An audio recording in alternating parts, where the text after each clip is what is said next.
A new roadblock for the plan to expand I-35 near downtown Austin. What's behind the lawsuit to stop work to widen the interstate and how TxDOT is responding. And we're wrapping up our warmest day in a week and a half. Just how long weather like this lasts in your first warning forecast. An Austin pilot program giving families an extra $1,000 every month. Is it making a difference, and how? We dig into the results of a new study. The Pentagon has identified the 3 U.S. troops killed when a drone packed with explosives struck a base in northeast Jordan near the Syria border. Good evening. I'm Britt Moreno. I'm Daniel Marin. Iranian-backed militant groups launched the deadly strikes, and President Biden has vowed to respond. NBC's Alice Barr brings us more from Capitol Hill. The White House is vowing to retaliate and working through options after 3 American service members were killed in a drone attack on a U.S. military base in Jordan near the border with Syria. Explosives hit the facility's living quarters as soldiers slept. More than 30 were injured. We lost 3 brave souls in an attack on one of our bases, and we shall respond. Defense Secretary Lloyd Austin doubling down today. The President and I will not tolerate attack on U.S. forces, and we will take all necessary actions to defend the U.S. and our troops. The soldiers who are part of a mission to fight the remnants of ISIS are the first Americans killed in months of strikes by Iranian-backed militant groups since the start of the Israel-Hamas war on October 7th. Iran is denying involvement in this weekend's deadly drone attack, but one of the groups it backs, the Islamic Resistance in Iraq, claimed responsibility, partly in revenge, it says, for Israeli military actions in Gaza. The Biden administration has long sought to keep the conflict from spilling into a wider war. We do not seek another war. We do not seek to escalate. Members of Congress are reacting, with some leading Republicans demanding a more forceful response against Iran. Senator Lindsey Graham writing, quote, "Hit Iran now, hit them hard." U.S. allies in the Middle East are condemning what they called a terrorist attack and warning of further turmoil in a region already on edge. In Washington, Alice Barr, NBC News.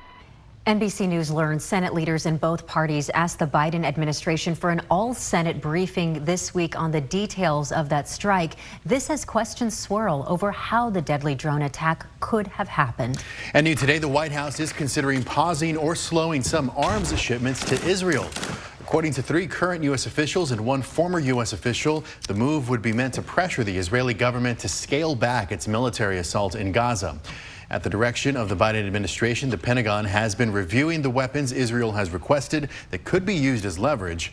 So far, no decisions have been made. Now, the effort comes after weeks of President Biden and his national security team failing to convince Israeli President Benjamin Netanyahu to dramatically change tactics in Gaza. A convoy of immigration protesters is on its way to the southern border, and they're planning to roll through central Texas. Now, the group calls itself God's Army. They left from Virginia this morning, and they're hoping to attract hundreds, even thousands of people to join. Leaders say it's about putting a focus on the situation at the border.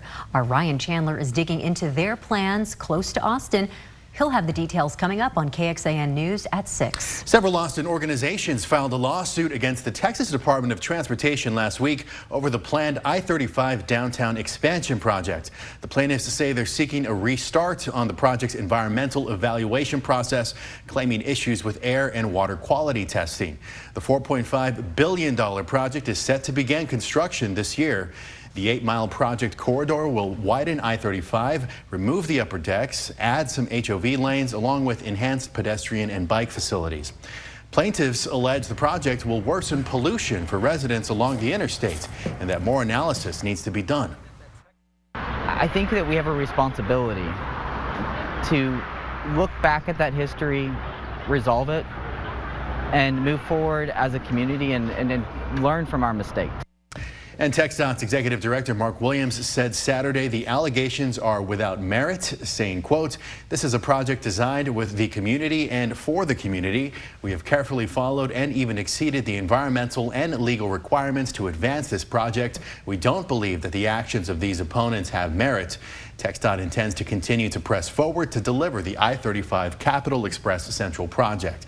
Our digital reporter Kelsey Thompson has more on the lawsuit and the next steps online for you at KXAN.com.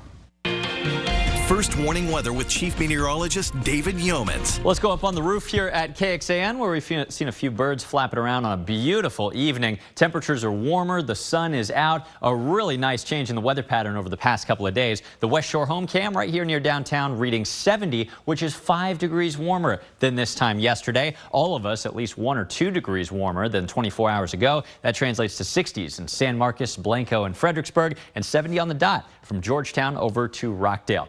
Coming up in your forecast, we have a lovely end to the month over the next couple of days, but we also have our eye and your first warning on our next storm. When to expect rain and gusty winds behind it in your forecast. David, thanks very much. Well, a new study uncovers just how Austin's Guaranteed Income Pilot project saved lives. It gave families an extra $1,000 a month. KXAN's Sarah Alsheh explains the new study finds that most use that money to pay for housing. My oldest wants to do cosmetology. Last year, Taniqua Brewster told us about her plans after she was chosen to be a part of the City of Austin's Guaranteed Income Pilot program. My family was actually one of the families that was chosen for that. Getting $1,000 payments each month for a year. The mother of 5 told KXAN she used that money to help with hospital costs at the time. And that money was just there right on time because it helped me to pay some of that down. It helped me to buy medication that I would not have been able to afford. The nonprofit Urban Institute surveyed each participant to see how they spent the money. Their report, just released, found on average people spent more than half of their cash on housing costs. The vast majority of folks in this pilot do not have any kind of public subsidy for their rent. So where they use the cash was on rent. Another area the money helped?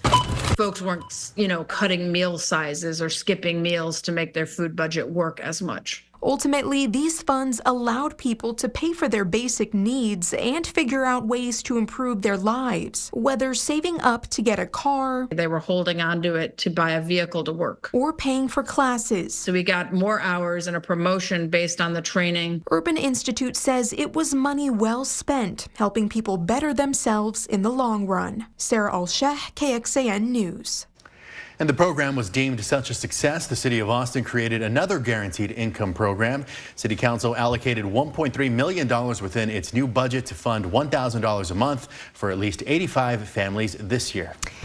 Now, Harris County is doing something similar. Applications are now open for Uplift Harris, which is a guaranteed income pilot program giving participating families $500 a month for 18 months. Now that money can be used for things like rent, groceries, transportation, utilities, and health care. According to the Uplift Harris website, the pilot will serve residents of 2 cohorts. Now, the first includes residents who live within the top 10 high poverty zip codes, and the second includes populations under access, which is a coordinated and client-centered safety net service delivery model administered by Harris County Public Health. Uplift Harris says the county has one of the highest rates of poverty in the country, totaling over 16%. Applications will be accepted through this Friday, and participants will be randomly selected. Well, changing lives with psychedelic drugs, how a new medical study in Austin aims to help people facing depression and anorexia. Plus, getting a job can be tough for people released from prison, but a program in Austin is trying to make a difference, and it's getting some support from a Washington lawmaker. And a lot of folks are preparing to watch the upcoming eclipse with glasses they used for the last event. But can those glasses expire? What you should know before you look to the sky. Less than 3 months until a total solar eclipse right here in Central Texas. And remember, it was just this fall that we had an annular eclipse, so you may still have some eclipse glasses lying around. I know I do. We wanted to know, is it okay to reuse eclipse glasses for this April 8th event? Well, the answer is yes, but with a few caveats. Make sure the filters are not scratched, torn, or coming loose from the frame, or if they're damaged in any way. Also, make sure your glasses meet the international standard. You can find a list of manufacturers that meet the right standards on our website, KXAN.com. And if your glasses are not damaged and they meet the standards on our website, well, then you can use them indefinitely. All right. Happy eclipse watching. And coming up next, a new approach to treating depression. Why researchers here in Austin are looking at psychedelics to help some patients. And as we wrap up the month of January, it will go down as cooler than normal and wetter than normal. These are the high temperatures so far this month. Remember that string of 20s and 30s a couple weeks ago? Look at the wet weather we've seen 3 days this month. 1, 2, 3, with over an inch of rain, including that daily record last Monday. Your first warning forecast looking into February coming up. New medical trials are happening now in Austin that researchers believe can change the lives of those with depression and anorexia, and it all centers around using psychedelics. Sam Stark talked to a UT researcher who is recruiting participants for a study utilizing psychedelic treatment and a veteran who's advocating for its acceptance. The SSRIs were not working, the anti-anxiety pills were not working. I got hooked on Oxycontin, which was prescribed for pain. Justin Lepre suffered a traumatic brain injury while serving in the Marine Corps in the early 2000s. He also suffered from post-traumatic stress. So everything that I was taking from the VA was removing me further from myself. In 2018, I was a firefighter at the time, downtown Austin. Had an attempt on my life in the parking lot of that fire station. Was unsuccessful. A month later, he read about psychedelic mushrooms being used to treat mental health issues. By the end of 2018, he tried it out. What if these medicines were able to reconnect us with ourselves? The world would change. Greg Fonzo opened the first psychedelic research center in the state at the University of Texas. They're currently recruiting for 2 studies looking at the effect of psilocybin, the psychoactive ingredient in magic mushrooms, on treatment-resistant depression and people with anorexia. And in the conjunction of therapy that's given around the drug itself and psychological support, people feel better typically pretty quickly afterwards. And then that improvement in symptoms can last for weeks to months afterwards. For Lepre, they changed his life. I'm here. I'm living the best life I've ever lived. These psychedelic compounds were the catalyst in saving my life. Sam Stark, KXAN News. And Congress also just passed a measure giving some service members access to this treatment. It's part of the National Defense Authorization Act. Now, inside the defense bill, legislation directs the Defense Department to create grants for studying psychedelic treatments for active duty service members. That would include MDMA, psilocybin found in mushrooms, and other plant-based therapies. Only service members who have been diagnosed with certain conditions and those who get clearance from the Department of Defense would be allowed to participate. First warning weather with Chief Meteorologist David Yeomans. Well, low humidity, sunshine, and warm temperatures. These are things that we didn't have at all last week during that wet weather. Beautiful sunshine filtered through a few high clouds west of Austin this evening. It's 70 degrees right now on the Austonian weather cam. We did have some gusty winds, especially Saturday in the wake of that cold front. It did cool temperatures because the winds were blowing from the north. Now they've shifted subtly to the southwest. This southwest wind, even though it's very gentle, under 10 miles an hour for most, it does have a warming effect on our temperatures, which is why we hit 73 today in Austin. And the wind recently also is bad news for allergy sufferers. The cedar count really spiked after we were spoiled last week. The weekend cold front sent it into the high category, still high this evening. Mold counts are up a little bit today as well, but that is in a low concentration. You can always find your hour by hour pollen data. It's on KXAN.com. Really cool graph for each allergen as well. Temperatures really perfect for the next couple of days, so get outside and enjoy it. Once the sun goes down tonight, we cool off pretty quickly. Light winds, mainly clear skies. We'll have some rural valleys in the upper 30s. Most of us, though, waking up in the 40s. Tomorrow afternoon, same weather setup. Light winds, mostly sunny, abnormally warm weather in the lower and mid 70s. And then we'll do it again on the final day of what has been a cold January for us. Wednesday morning, we wake up in the 40s and end up in the 70s in the Austin metro. Sounds good. This lovely weather brought to you over the past couple of days and for the next couple as well by high pressure. This blue H usually corresponds to blue skies, especially in the wintertime with wonderful weather like this. This will be ejecting to the east, though, a few days from now, and we have our eye on a February storm. Not a freeze, not a winter storm like we've gotten used to, not this time at least. This storm system, though, is setting up in the Pacific. As I project the computer model forward, notice how it really grows in size and also intensifies intensifies, cranking up as it hits the west coast a couple days from now. By Wednesday night, Thursday morning, the Sierra Nevada mountains under a winter storm watch for up to 3+ feet of snow.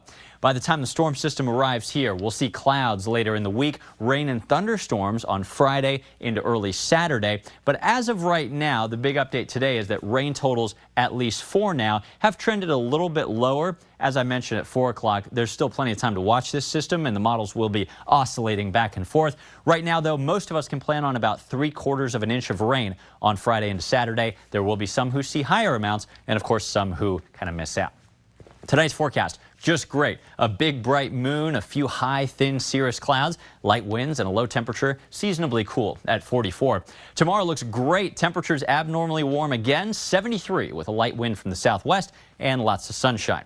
Kicking off February on Thursday with, hey, more lower 70s. Best chance of rain appears to come late Friday into early Saturday. Behind it, I mentioned no freeze with this February storm. Only a weak cold front with highs in the 60s and breezy winds on Sunday. It does look like we could see a few more opportunities for rain in our week 2 outlook. Second week of the new month could be wetter than normal. David, thank you very much. Most people released from prison in Texas end up back behind bars. But there's a new effort to change that. One senator is looking to boost programs here in Austin to help change lives. It's the story that captivated America. The unexplained deaths of 3 Kansas City football fans. Only News Nation has exclusive access to family members and loved ones of the men. As the mystery deepens, Chris Cuomo talks with women who have children with 2 of the victims. What they think really happened. Then on Banfield, hear from the mother of one of the men, David Harrington, how she's coping with the tragedy. The whole story needs to come out. That's tonight on News Nation, starting at 8 Eastern. And to find News Nation, go to joinnn.com. Right now, we speak with family members of hostages in Gaza as the framework for a truce and a hostage release takes shape. Plus, convicted killer Alex Murdaugh back in court. Could one of the jurors prompt the judge to order a new trial? Ahead on Nightly News. A verdict in former President Donald Trump's civil fraud trial in New York could come by Wednesday, but the judge said that date isn't a guarantee. New York Attorney General Letitia James wants Trump to pay nearly $370 million in penalties. He could also lose his business in that state. Now, Trump went after the judge and the New York Attorney General over the weekend, writing on Truth Social that the case was a witch hunt and his company made, quote, only success and profits. Defense Secretary Lloyd Austin has returned to the Pentagon following his controversial hospitalization. His first public event was a meeting with the Secretary of NATO, and Austin commented on the drone strike in Jordan that killed 3 U.S. service members, and he also commented on his ongoing recovery. At this important time, I'm glad to be back at the Pentagon. I feel good and am recovering well, but still recovering. And I appreciate all the good wishes that I've received thus far. The 70-year-old defense secretary was admitted to the hospital on December 22nd to treat prostate cancer and then returned to the hospital on January 1st after complications. That hospitalization was not revealed until 4 days later. Each year, 80,000 Texans are released from prison, but most of them end up back behind bars, in part because it is hard for former inmates to find jobs. But there are efforts to improve programs to help people get job training. And today, Senator John Cornyn visited Austin Community College to learn more about their workforce development programs. Cornyn said programs like ACC's can change lives. It's about the lives of human beings from who've made mistakes and who think maybe there's no other options for them, but to show them that there is for those who have the courage and the strength to make choices, to give them opportunities to turn their lives around. Senator Cornyn is crafting new legislation to provide funding for organizations providing training for people leaving the criminal justice system. Well, coming up tonight on KXAN, we've got America's Got Talent Fantasy League at 7 o'clock, followed by The Irrational at 9 o'clock. You can join us an hour earlier for KXAN News at 9 on CW Austin. Here's where to find us.